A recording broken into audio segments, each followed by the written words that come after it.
October 18th, 2017. EA shuts down Visceral, and with it, cancels what could have been an amazing Star Wars game.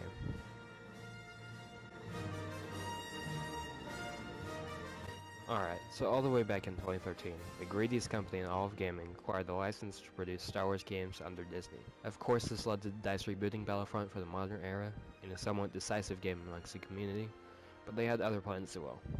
We heard about Visceral, the studio behind the Dead Space franchise, was in the earliest concepting phase of a Star Wars game. The developer behind the Uncharted series was also working on the project. Come EAF 2016, we had a very brief look at the game and the future of Star Wars games coming from EA. We saw a brief 2-second clip and some concept art, but we were promised they were hard at work. From what was seen and from the studio developing it, it seemed to be a single-player story-focused game, which after Battlefront 2015's lack of a single-player campaign or story of any kind, many were excited for the chance to play a new story in the Star Wars universe, especially with the storytelling of Uncharted's levels. Multiplayer scene in Battlefront is very fun and has a huge fan base, but can be repetitive and is often not unique in the sea of the hundreds of online first-person shooters. Plus, with the backdrop of Star Wars universe, there's so much story potential, why would you not explore that? Eventually it was revealed that the game would take place on the 30-year gap between Revenge of the Sith and A New Hope, and that it was planned for release in 2018. So what happened? EA shut down the company and changed the plans of the game to make some more money, pretty much. EA wasn't happy with the current state of what the game would have been, a so-called story-based linear adventure game. People were not happy, and this brought up the attention to a lot of people how the single-player linear game might be dying. EA's CFO, Blake Jorgensen, came out a month later to say that the game tried to push gameplay to the next level, and did not go with the development costs. But they also said that in EA's opinion, people did not enjoy linear games as much as they used to, and it made the studio an economic drain. EA believed they would not make enough money to balance the cost, and so they shut down the company. The project would shift to a different developer and be adjusted to fit more with the modern audience.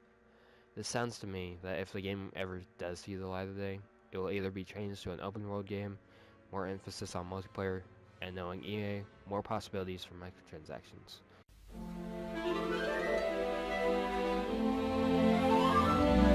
The game never had an official name, but was under the working title of Ragtag.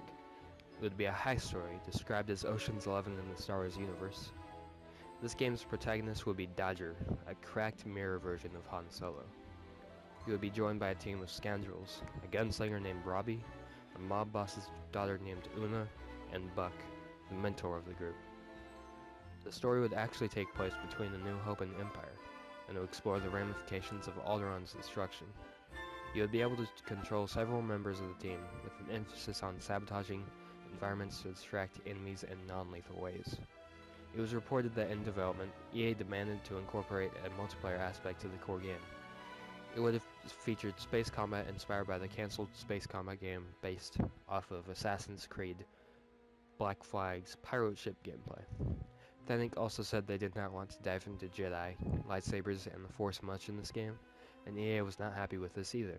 The progress was very slow going at Visceral, so EA brought in EA Vancouver, the company now refocusing the game into production late last year. Demos were completed such as an ATST chase, a Tatooine shootout, and a descent into Jabba's palace, but there was still many issues such as similarities to the Uncharted games. That is all the info on the game that we have at the moment, and I'm sure we'll find out more later on, but it is interesting to see what it could have been. Next, I suppose we will see how this game will come out after it goes to the EA grinder. This game could have been amazing, even if we have needed to wait much longer than expected. I would have loved everything about this game, but the problems make me worry about the future of Star Wars games under EA, and I hope the other planned game being developed by Respawn makes it, though it seems we may not get another single-player Star Wars game for a long time. This has been Please Stand By. If you like this video, please give it a like and subscribe, and comment what I should make a video like this for the next time. I already made What's Next for DC Comics video games, and I have a couple more planned, but I want to make one of these videos every week or so, so give me some ideas. I need some.